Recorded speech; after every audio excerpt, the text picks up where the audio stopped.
वेदांत परिभाषा। वेदांत परिभाषा ग्रंथ में पेज नंबर 171 प्रथम पंक्ति। क्व तर्हि वाक्यैक वाक्यता, मिला पंक्ति। तो चलिए, तो बात यह चल रही थी कि लक्षणावृत्ति केवल पद की ही होती है, ऐसी बात नहीं, अपितु वाक्य की भी होती है। तो उसके लिए उदाहरण देकर समझाया। और इतना ही नहीं, तो अर्थवाद वाक्यों की विधि वाक्य के साथ पदैक वाक्यता होती है। किंतु ये पदैक वाक्यता तब संभव होगी, वैसा देखा जाए तो अर्थवाद वो भी वाक्य ही है, विधि वाक्य वो भी वाक्य ही है। दोनों की एकता मतलब दोनों के द्वारा एक अर्थ की बोधकता यदि माननी है तो उसको वाक्यिक वाक्यता बोलना चाहिए, क्योंकि दोनों वाक्य है। किंतु ऐसा नहीं कहा गया, अपितु पदैक वाक्यता कहा है। किंतु अर्थवाद तो वाक्य, वो तो पद है ही नहीं, तो पदैक वाक्यता कैसे कह रहे हो आप? तो उसको बताया, अर्थवाद वो वाक्य होने पर भी उस पूरे वाक्य की लक्षणा होती है प्राशस्त्य में या निंदा में। तो एक वाक्य का जो प्रयोजन, एक पद का जो प्रयोजन होता है, उस कार्य को करने वाला ये पूरा वाक्य है। पद के द्वारा एक पदार्थ का बोध होता है, उस प्रकार प्राशस्त्य रूप एक पदार्थ का बोध अर्थवाद पूरे वाक्य के द्वारा हो रहा है। अतः अर्थवाद वाक्य होने पर भी वह पद स्थानीय है, और पद स्थानीय होने के कारण उसको उसकी विधि वाक्य के साथ जो एकता है वह हुई पदैक वाक्यता, न कि वाक्यिक वाक्यता। पदैक वाक्यता हुई। अब पदैक वाक्यता हुई तब हुई जब उस पूरे वाक्य के द्वारा एक ही अर्थ बताया गया, अर्थात क्या लक्षणावृत्ति उसकी प्राशस्त्य में हुई। कहने का तात्पर्य उस अर्थवाद वाक्यों की लक्षणा की गई प्राशस्त्य या निंदा में, अर्थात वाक्य की भी लक्षणा होती है, इस बात की इससे सिद्धि हुई। ठीक है। इसके साथ साथ फिर पदैक वाक्यता क्या चीज होती है उसको भी बताया। किंतु वो एक वाक्यता दो प्रकार की होती है, पदैक वाक्यता और वाक्यिक वाक्यता। अब पदैक वाक्यता तो बता दी, वाक्यिक वाक्यता क्या होती है ऐसी जानने की जब इच्छा होती है तो वो जानने वाला प्रश्न कर रहा है, क्व तर्हि वाक्यिक वाक्यता। तो वाक्यिक वाक्यता कहाँ है बताओ, उसका उदाहरण बताओ। और उस पूछने वाले का अभिप्राय यह भी है क्या कि अर्थवाद तो वाक्य है, वाक्य होते हुए भी आपने उस अर्थवाद वाक्य की विधि वाक्य के साथ वाक्यिक वाक्यता न बोलकर पदैक वाक्यता बोली। तो जहां वाक्यिक वाक्यता होनी चाहिए वहां आपने पदैक वाक्यता कह दी, इसका मतलब वाक्यिक वाक्यता तो कहीं होगी ही नहीं। अर्थात वाक्यिक वाक्यिक वाक्यता का बराबर है ना, वाक्यिक वाक्यत्व उसका उदाहरण मिलेगा ही नहीं। फिर तो बताओ फिर कहाँ है वाक्यिक वाक्यता, ऐसा पूछ रहा है। पूछने वाला का अभिप्राय यह है। लगा पंक्ति। तो क्व तर्हि वाक्यिक वाक्यता, मिला जी।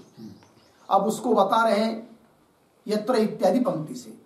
उसके पहले वाक्यिक वाक्यता का क्या होता है उस पर एक वाक्य लिखते हैं। वाक्यिक वाक्यता बराबर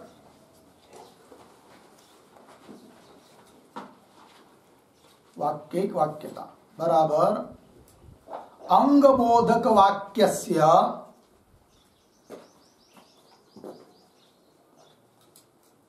अंगबोधक वाक्यस्य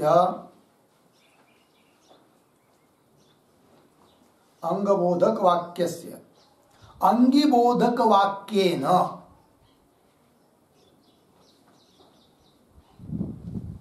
अंगिबोधक वाक्येन सह एक वाक्यता, सह एक वाक्यता। ठीक है जी। इसको कहते हैं वाक्यिक वाक्यता। क्या एक अंग वाक्य होता है कि नहीं, एक अंगी वाक्य होता है। तो अंग बोधक जो वाक्य है उस वाक्य का अंगी बोधक वाक्य न स, अंगी बोधक वाक्य के साथ एक वाक्य था, अर्थ दोनों के द्वारा एक अर्थ की प्रतिपादकता, उसको कहेंगे क्या? वाक्यिक वाक्यता। ठीक है, आ रहा है आगे। तो चलिए मूल में आगे की पंक्ति देखिए।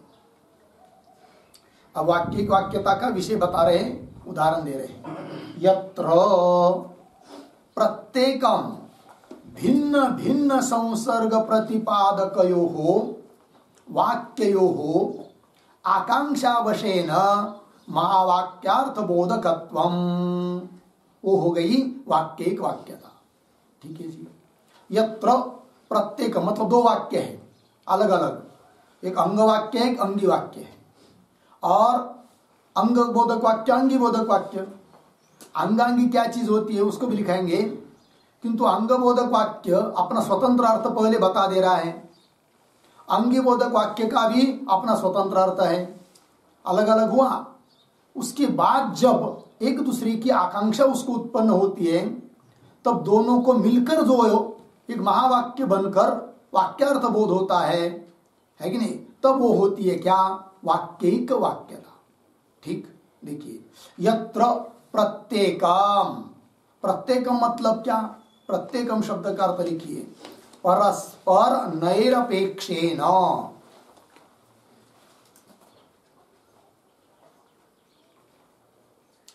परस्पर नैरपेक्षेन। ठीक है, हो गया।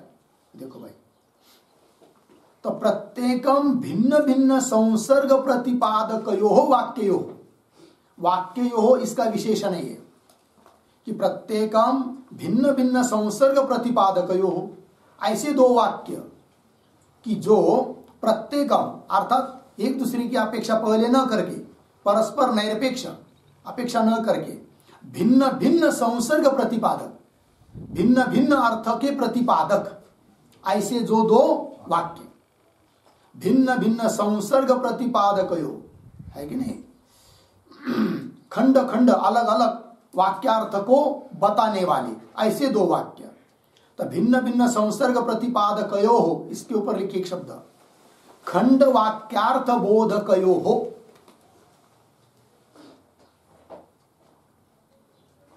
खंड वाक्यार्थ बोधकयो हो।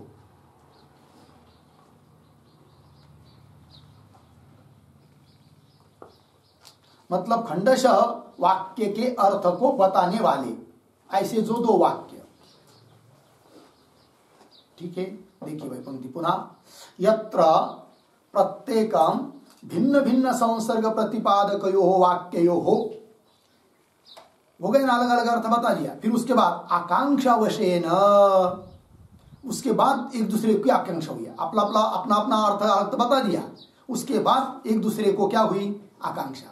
तो वही करे आकांक्षावशेन, अपना अपना निजी अर्थ बताने में एक दूसरे की अपेक्षा नहीं है, किंतु अपना अपना अर्थ बताने के बाद उसके बाद जब आकांक्षा होती है, तब आकांक्षा के वश होकर, आकांक्षा के अधीन होकर महावाक्य बनकर जो अर्थबोध हो रहा है वो होती है वाक्यिक वाक्यता। तो क्या लिखा? वाक्ययोः आकांक्षावशेन, आकांक्षावशेन का अर्थ लिखिए परस्पर अर्थापेक्षया,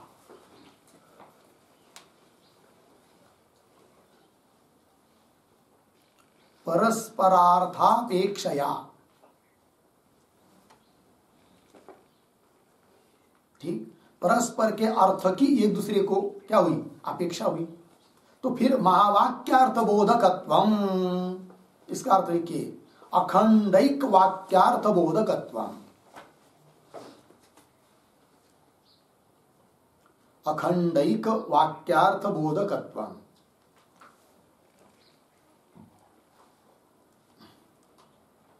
अखंडैक वाक्यार्थ बोधकत्वम, अखंड एक रूप से वाक्यार्थ का बोध हो रहा है, तो महावाक्यार्थ बोधकत्वम यही हुआ फिर वाक्यिक वाक्यता। इतनी व्याख्या हुई, उदाहरण देंगे तब और स्पष्ट होगा। उदाहरण दे रहे आगे, यथा दर्श पूर्णमासाभ्याम स्वर्ग कामो यजेत, ये एक स्वतंत्र वाक्य है, अंगी वाक्य है। इत्यादि वाक्यानाम और समिधो यजति इत्यादि वाक्यानाम च, है कि नहीं? समिधो यजति इत्यादि वाक्य है, तो ये अलग वाक्य है, अंग वाक्य है कि नहीं? समिधो यजति, ईडो यजति, बर्ही यजति, तनुपातम यजति, दधना जो होती, पैसा जो होती, आदि आदि करके, ठीक है। तो दर्श पूर्णमासाभ्याम स्वर्ग कामो यजेत इत्यादि वाक्यानाम, समिधो यजति इत्यादि वाक्यानाम च परस्पर अपेक्षित अंगांगी भाव बोधक वाक्यतया एक वाक्यता हो गया जी।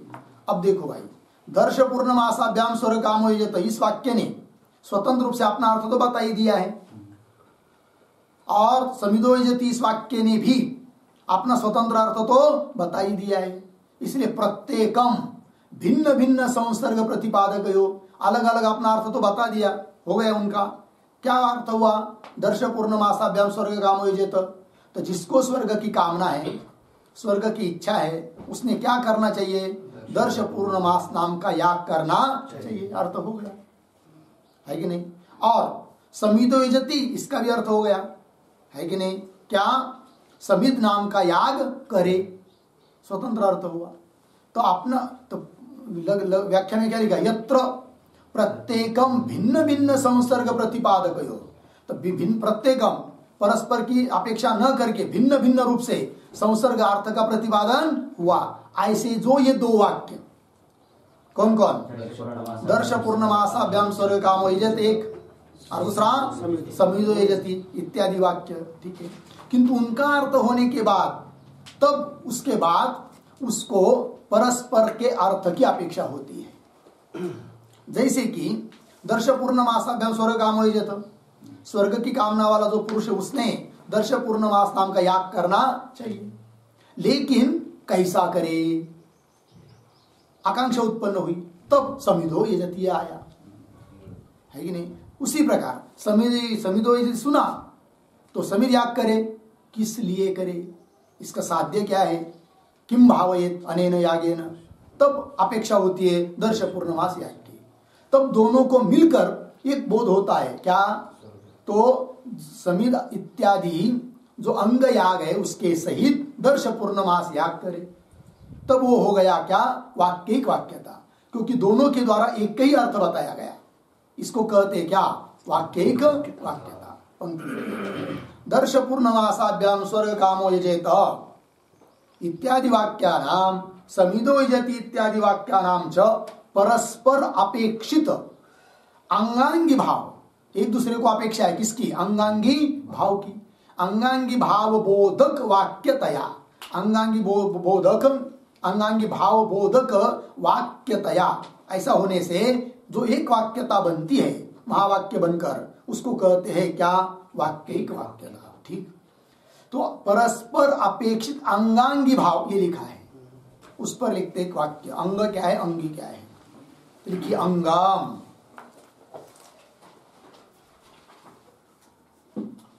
अंगम बराबर मुख्य फल अजनकत्वे सति,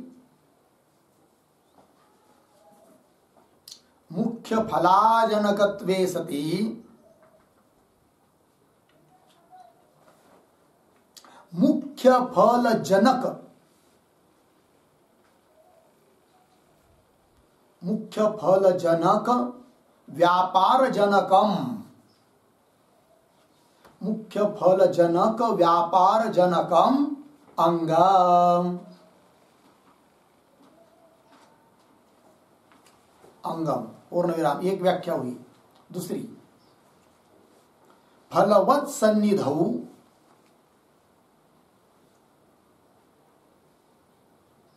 फलवत् सन्निधौ अफलम तद अंगम,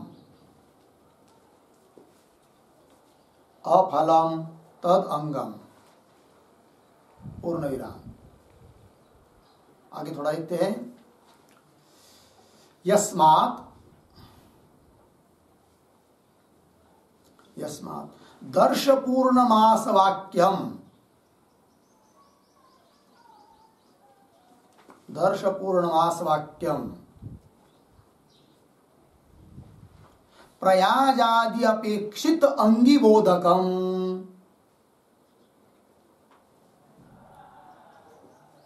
प्रयाजादि अपेक्षित अंगिबोधकम, अर्धविराम, आगे यस्माच्च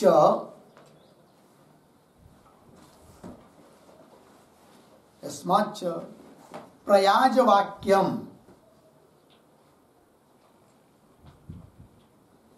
प्रयाज वाक्यम दर्श पौर्णमास अपेक्षित अंगबोधकम, दर्श पौर्णमास अपेक्षित अंगबोधकम, अंगबोधकम तस्मात्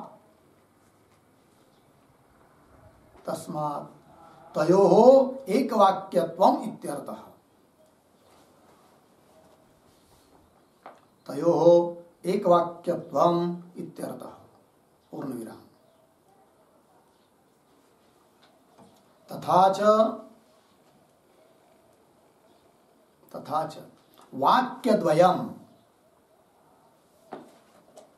वाक्यद्वयम् अन्योन्य अपेक्षितम, अन्योन्यापेक्षितम,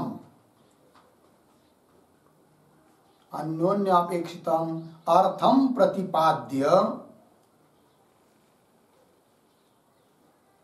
अर्थम प्रतिपाद्य परस्पराकांक्षया,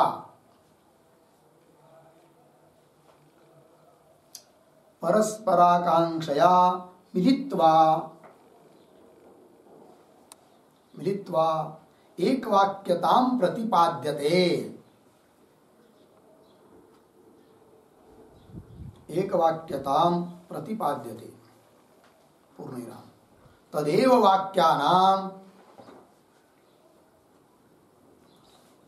वाक्यानाम् एकवाक्यत्वम्,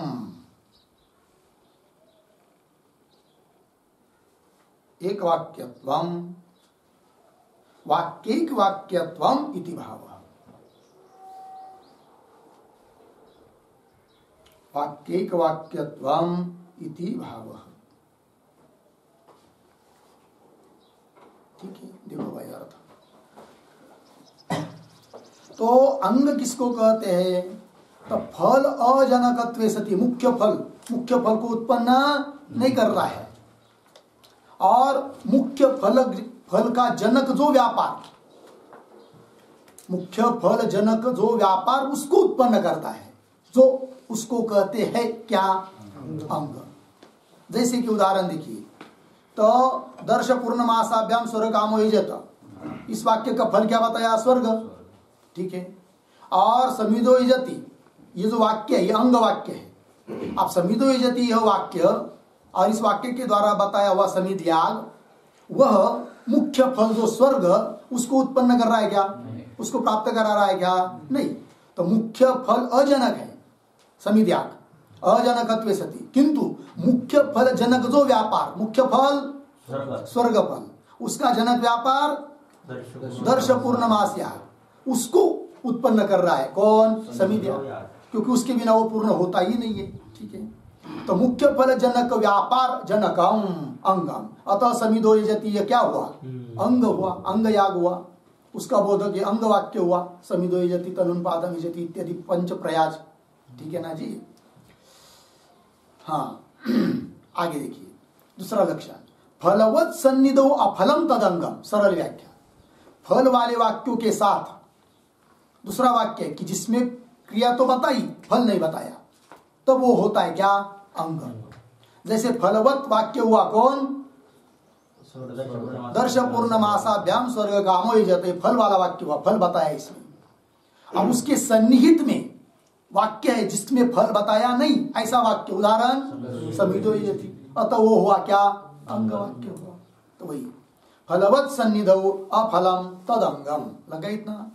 अब घटा रहे उसको, यस्मात्, जिस कारण से कि दो अलग अलग वाक्य है, उनका अलग अलग अर्थ है, किंतु तो भी अर्थ उनका अलग अलग होने के बाद एक के अर्थों को दूसरे की क्या होती है? अपेक्षा होती है। तो वही लिख रहे हैं, यस्माच्च दर्श पूर्णमास वाक्यम, कैसा है? प्रयाजादि अपेक्षित अंगी बोधकम, दर्श पूर्णमास वाक्यम अंगी बोधकम, अंगी का बोध करा रहा है वो, है कि नहीं? कौन अंग के लिए अंगी है वो? प्रयाजादि अपेक्षित अंगी बोधकम। प्रयाजादि पंच प्रयाज, समिध्याग तनुपात इड़ो वर्री वगैरह वगैरह, तो वो क्या प्रयाजादि पांच पंच प्रयाज कहते हैं, उसके लिए अपेक्षित अंगी वाक्य हुआ कौन? दर्श पूर्णमासाभ्याम स्वर काम हो जाता, वही दर्श पूर्णमास वाक्यम। कैसा है वो? प्रयाजादि के लिए अपेक्षित जो अंगी, उस अंगी का बोधक है दर्श पूर्णमासाभ्यामी वाक्य। और यस्माच्च प्रयाज वाक्यम, अब समिधो प्रयाज वाक्य वो कैसा है भाई?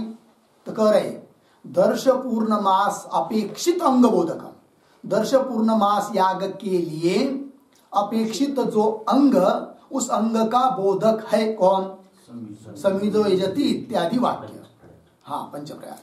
यस्माच्च प्रयाज वाक्यम कैसा है वो? दर्श पूर्णमास अपेक्षित अंग बोधकम, तस्मात् इसलिए है, एक अंग का बोधक है, एक अंगी का बोधक है। अंगांगी के बोधक होने के कारण एक के अर्थ को दूसरे की क्या होती है? अपेक्षा होती है।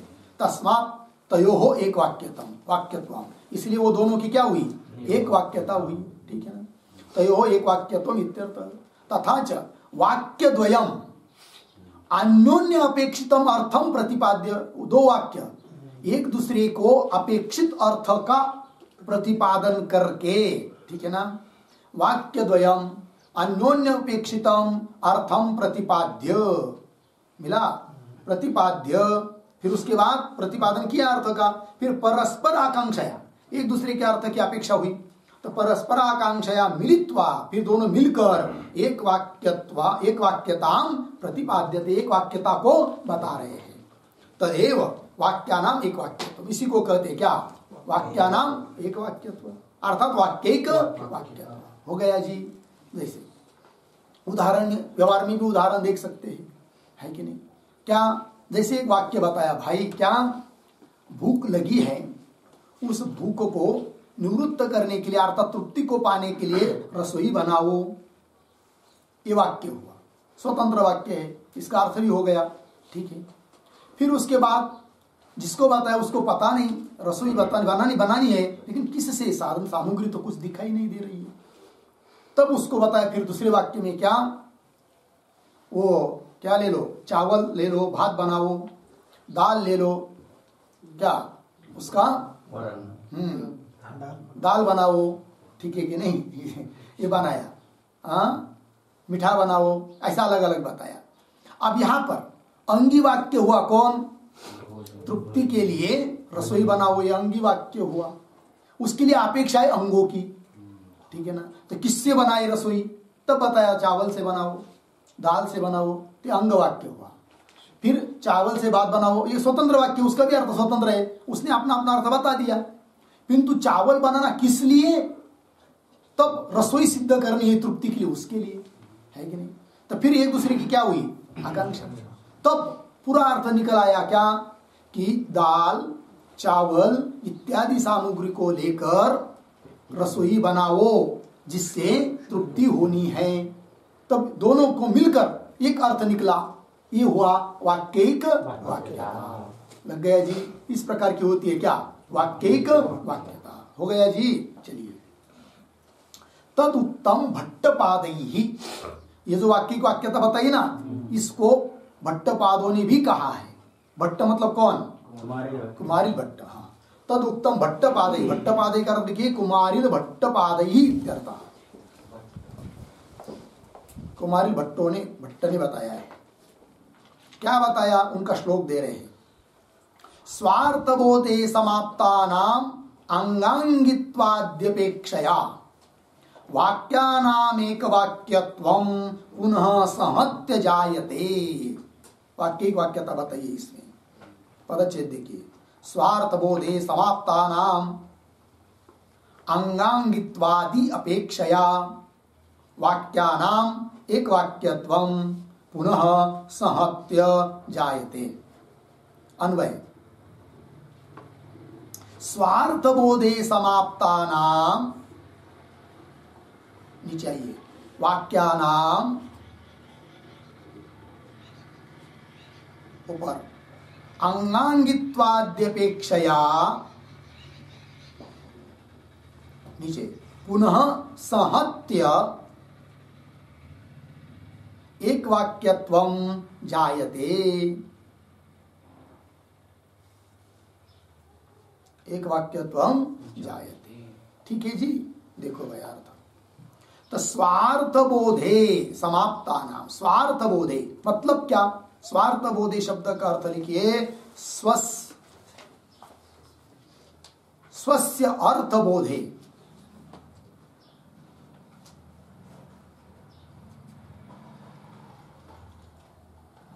ठीक है, ये हुआ स्वार्थ बोधे का अर्थ। स्वस्य अर्थ बोधे समाप्ता नाम। समाप्ता नाम का अर्थ लिखिए पर्यवसिता नाम। पर्यवसिता नाम अर्धविराम कृत स्वार्थ बोधा नाम। कृत स्वार्थ बोधा नाम। हो गया जी। आगे चलिए, मूल में आया है आगे वाक्यानाम। तो वाक्यानाम का अर्थ लिखिए खंड वाक्यानाम।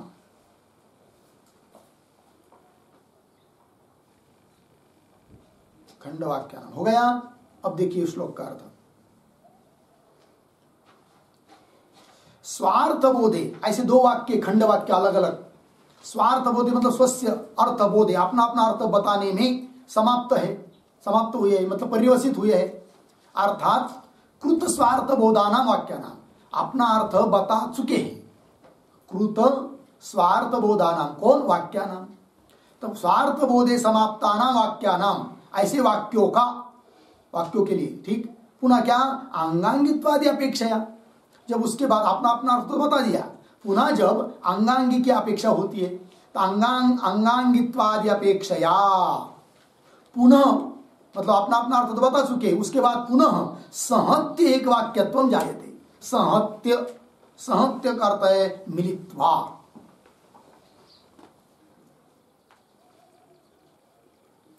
सहत्य मतलब मिलित्वा, मिलकर एक वाक्यत्वम जायते, एक वाक्यता हो जाती है। इसी को कहते हैं क्या? वाक्यैक वाक्यता। ठीक है, होगा इतना जी। इस श्लोक के संदर्भ में एक टिप्पणी लिखते हैं। तो लिखिए महावाक्य घटकानि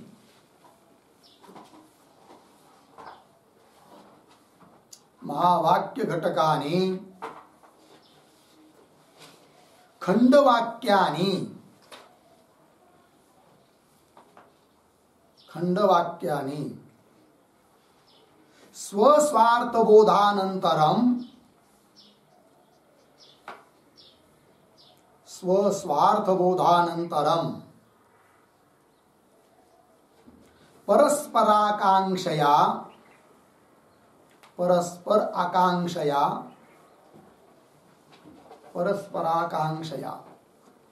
पुनः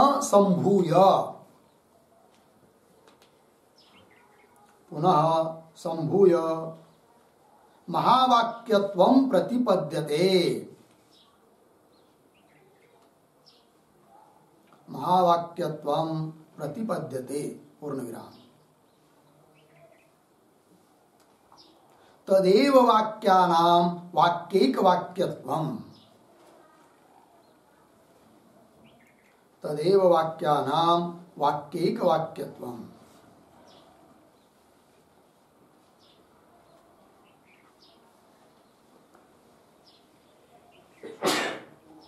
हो गया जी। चलिए भाई अर्थ। तो महावाक्य घटकानी मतलब खंड खंड अलग अलग वाक्य होते हैं, फिर सब मिलाएंगे तो महावाक्य बन जाता है। तो महावाक्य घटकानी उसके घटकीभूत जो खंड वाक्य वो क्या करते? पहले स्वस्वार्थ बताते और अपना अपना अर्थ बताते। तो स्वस्वार्थ बोधानंतरम फिर परस्पराकांक्षया, जब उसके बाद पुनः एक दूसरे की अर्थ की आकांक्षा होती है तब पुनः संभूय मिलित्वा। संभूय मतलब महावाक्यम प्रतिपद्यते, महावाक्य को प्राप्त होते हैं। तदेव वही वाक्यानाम वाक्यों की वाक्यिक वाक्यता होती है। ठीक है जी, होगा इतना क्या हुआ? तो चलिए मूल में जायते एवं द्विध अपि पदार्थ निरूपित, ठीक है ना जी। इस प्रकार दो प्रकार के पदार्थों का निरूपण यह समाप्त हुआ।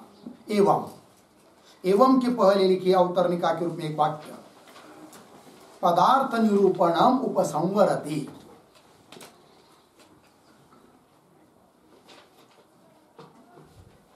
पदार्थ निरूपणम उपसंवरति,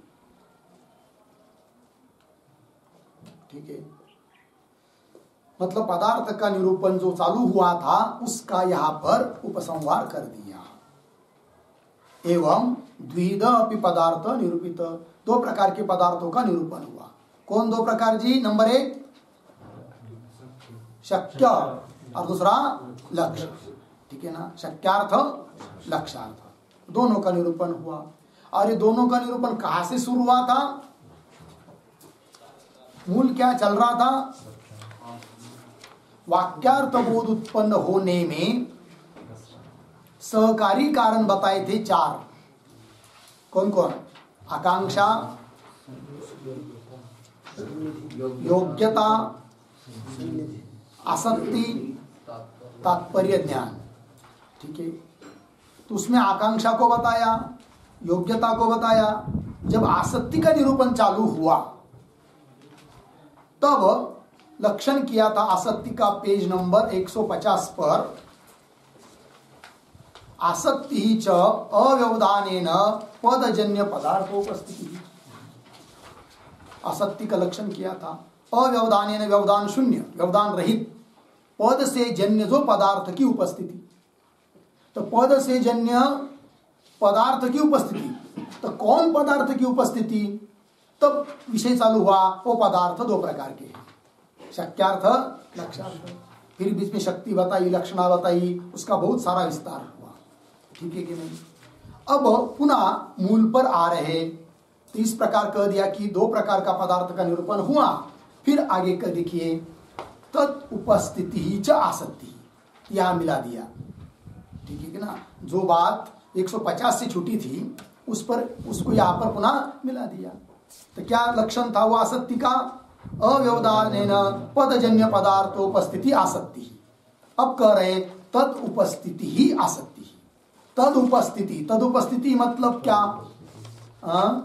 तो तद उपस्थिति का अर्थ लिखिए पदजन्य पदार्थ स्मृति ही।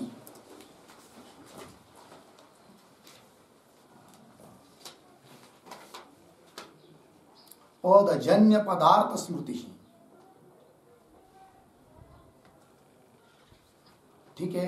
पद से जन्य जो पदार्थ की स्मृति, पदार्थ की स्मृति मतलब पदार्थ की उपस्थिति, वही है क्या? आसक्ति। यह आसक्ति का लक्षण पूरा हुआ। फिर वो आसक्ति का निरूपण क्यों किया भाई? तब आगे बता रहे, ठीक है ना। लगा इतना? उसके पहले तद उपस्थिति आसक्ति वाक्य आया है कि नहीं? तद उपस्थिति, इसके पूर्व में अवतरणिका के रूप में एक वाक्य लिख लेते हैं।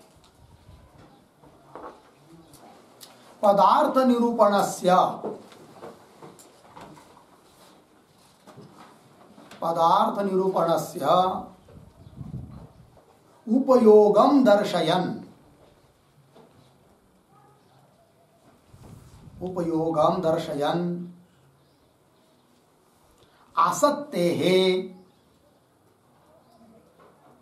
आसक्तेः शाब्दबोध हेतुत्वम्, आसक्ते शाब्दबोध हेतुत्वम् प्रमाणयितुं स्मारयति, प्रमाणयितुं स्मारयति तदुपस्थितिः इति, तदुपस्थितिः इति, पूर्ण विराम। तो आगे लिखते थोड़ा, तदुपस्थिति इसका अर्थ लिखते हैं, तदुपस्थिति ही बराबर वृत्त्या पदजन्य पदार्थोपस्थिति ही।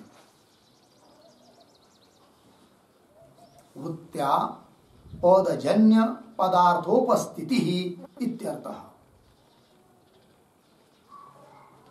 पूर्ण विराम।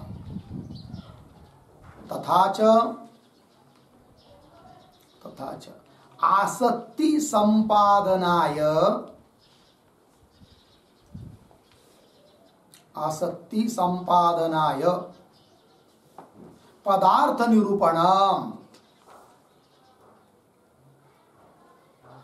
पदार्थ निरूपणम अर्धविराम तद्घटितत्वात् आसक्तेः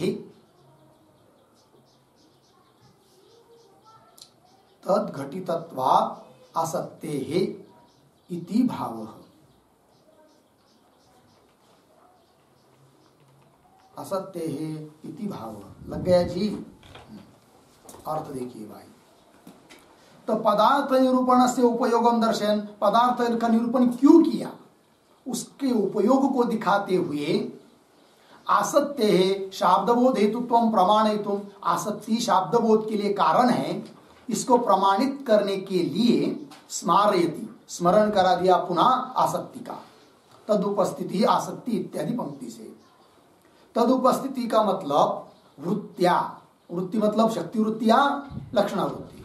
तो वृत्त्या पदजन्य पदार्थोपस्थिति, पद से जन्य जो पदार्थ की उपस्थिति उसको कहते हैं क्या, आसक्ति। वृत्त्या पदजन्य पदार्थोपस्थिति, इसी का नाम है आसक्ति।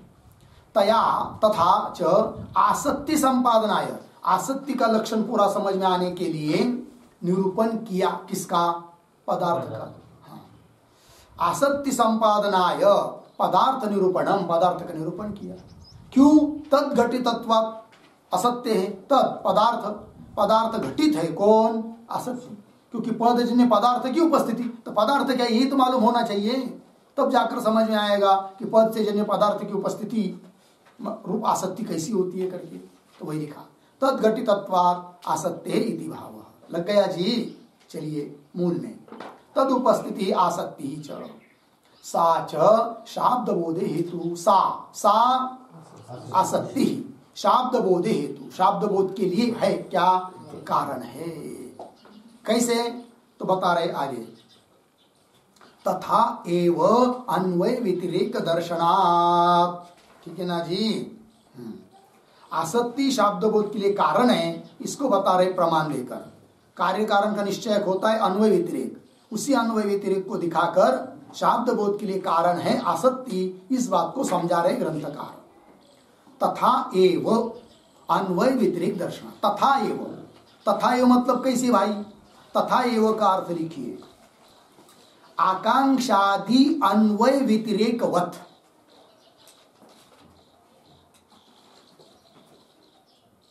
आकांक्षादि अन्वय व्यतिरेकवत।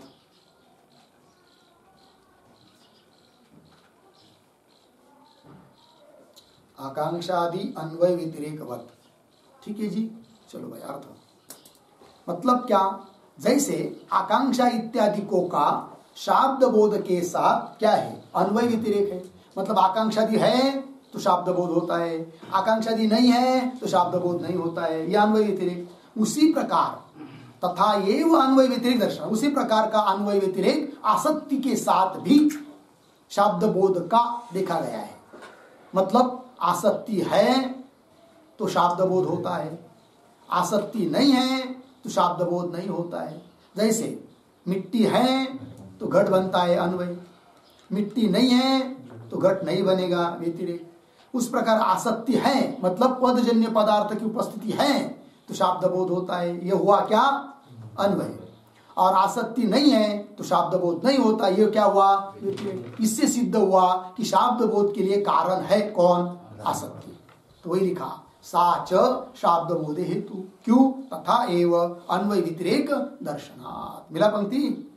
एवं, तो एक बात हो गई, एवं इसी प्रकार मां वाक्यार्थ बोधे अन्वय व्यतिरेक, सॉरी अवांतर वाक्यार्थ बोध हेतु, ठीक है ना जी। एवं, एवं पद आया ना।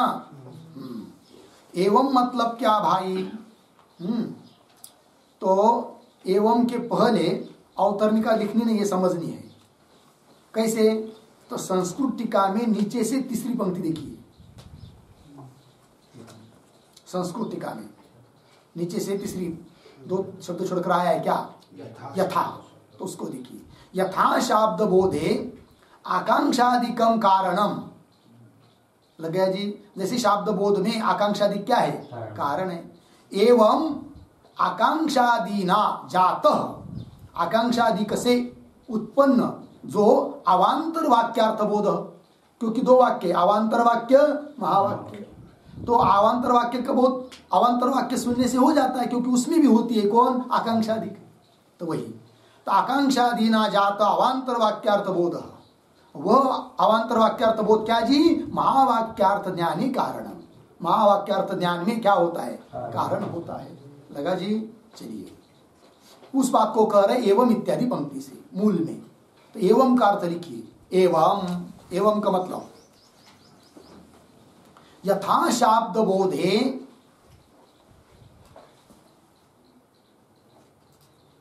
यथा शाब्द बोधे आकांक्षादिकम कारणम,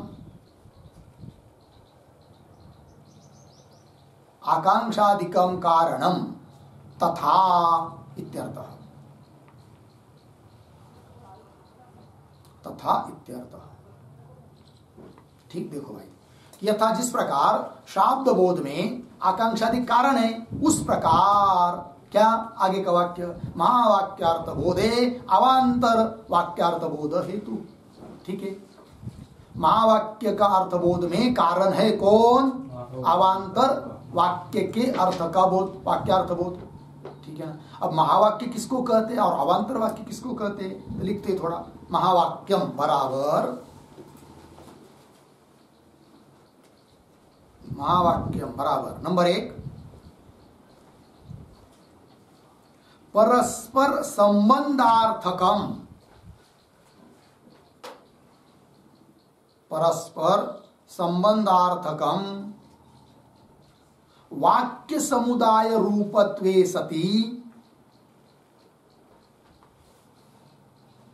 वाक्य समुदाय रूपत्वे सति एक वाक्यम, एक वाक्यम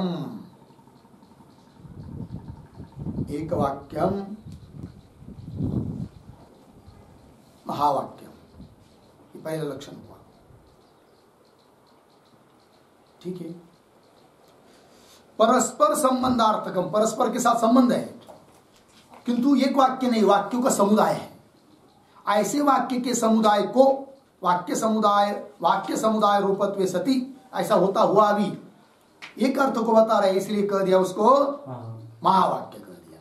जैसे उदाहरण देखिए, पर्वतो वन्यमान धूमात यो यो धूमवान स स वन्यमान यथा मानस, है कि नहीं? तो वेदांत की दृष्टि से महावाक्य की परिभाषा अलग है, किंतु अन्य लोग महावाक्य किसको कहते हैं वो भी लेना है यहाँ पर, क्योंकि अवांतर वाक्य खंड वाक्य का अर्थबोध कारण होता है महावाक्य अर्थबोध में। जैसे पर्वतो वन्यमान, ये प्रतिज्ञा वाक्य हुआ, है कि नहीं? पर्वतो वन्यमान, धूमात ये हेतु वाक्य हुआ, यो यो धूमवान ये उदाहरण वाक्य हुआ। अलग अलग वाक्य हुए कि नहीं? तो ये अलग अलग हुए अवांतर वाक्य, और सब मिलकर एक बोल दिया, और परस्पर के संबंधी भी है, वो पूरक है एक दूसरे को, इसलिए पूरा हो गया वो क्या? महावाक्य। इस प्रकार तो अलग अलग वाक्य का अर्थ ज्ञान रहेगा, तब पूरे महावाक्य का क्या होता है? ज्ञान होता है। पर्वतो वन्यमान धूमा यो यो धूमवान स स वन्यमान यथा मानसम इत्यादि सब वाक्य का ज्ञान होगा। ठीक है, इसलिए कह दिया अवांतर वाक्य का ज्ञान, खंड वाक्य का ज्ञान कारण है, किसके लिए? महावाक्यार्थ के लिए, महावाक्यार्थ बोध के लिए। वही लिखा, हो गया ना जी? परस्पर संबंधार्थकम वाक्य समुदाय रूपत्वे सति एक वाक्यत्वम किंवा एक वाक्यम महावाक्यम। दूसरी लक्षण लिखिए, दूसरा लक्षण महावाक्य का, जीव ब्रह्मैक्य बोधक वाक्यम,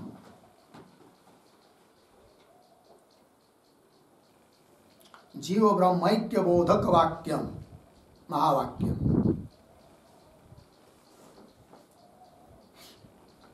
हो गया? जीव ब्रह्म की एकता का बोध कराने वाला जो वाक्य, उसको कहते हैं क्या? महावाक्य। हो गया जी? अब अवान्तर वाक्य लिखिए। अवान्तर वाक्यत्वम बराबर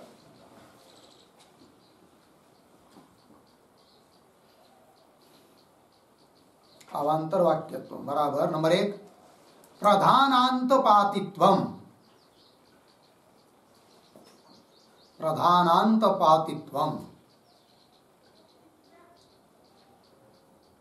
प्रधानांतपातित्वम। नंबर 2 महावाक्यांतपातित्वम। महावाक्यांतपातिवाक्यम। महावाक्यांतपातिवाक्यम।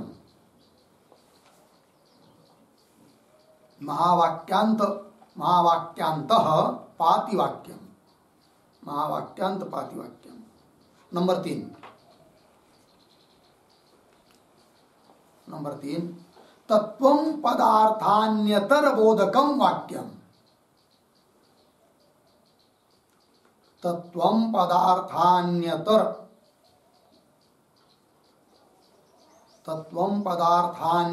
बोधकम वाक्यम।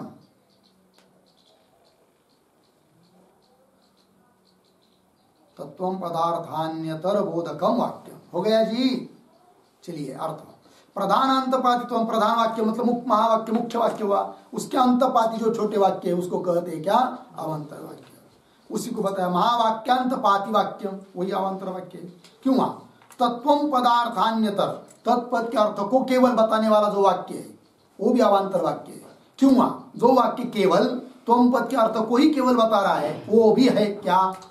अवान्तर वाक्य। चलिए आगे मूल में एवं महावाक्यार्थ बोधे अवान्तर वाक्यार्थ बोध हेतु लगा। क्यों भाई? तथा एव अन्वयादि अवधारणात् है कि नहीं? तथा एव, तथा एव मतलब क्या? तथा एव का अर्थ लिखिए। तथा एव बराबर आसक्ति अन्वय व्यतिरेकवत। तथा एव आसक्ति अन्वय व्यतिरेकवत।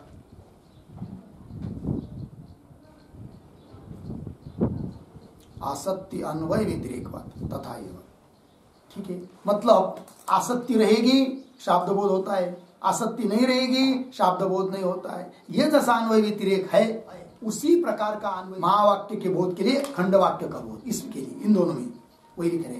तथा एव अन्वयादि, अन्वयादि मतलब अन्वय व्यतिरेक, अवधारणात् निश्चय। तथा एव के बाद अन्वय आदि अवधारणा आया ना, तो वो कौन अन्वय और व्यतिरेक? तो उस पर लिखिए अवान्तर वाक्यार्थ बोध सत्वे अवान्तर वाक्यार्थ बोध सत्वे, अवान्तर वाक्यार्थ बोध सत्वे महावाक्यार्थ बोध सत्वम।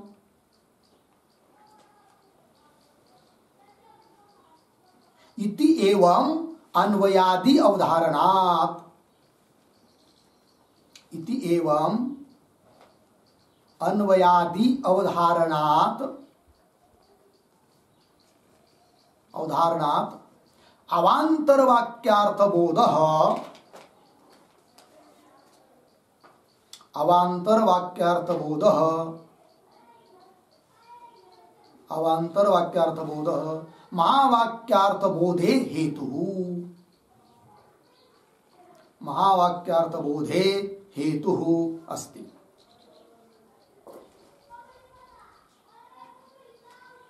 ठीक है, हो गया ना? चलो भाई, अवान्तर वाक्यार्थ बोध रहेगा तब महावाक्यार्थ बोध होता है अन्वय। अवान्तर वाक्यार्थ बोध नहीं रहेगा तो महावाक्यार्थ बोध नहीं होगा, ये व्यतिरेक। इस प्रकार से अन्वयादि अन्वय व्यतिरेक का निश्चय हुआ है, इसलिए अवान्तर वाक्यार्थ का बोध हेतु है, कारण है। किसके लिए? महावाक्यार्थ बोध भी हो गया। इतना जी? हाँ, ये हुआ। तो शाब्द बोध के लिए सहकारी कारण जो 4 थे, कौन कौन? आकांक्षा, योग्यता, आसक्ति, तात्पर्य। उन चारों में से 3 का निरूपण यहां तक पूरा हुआ।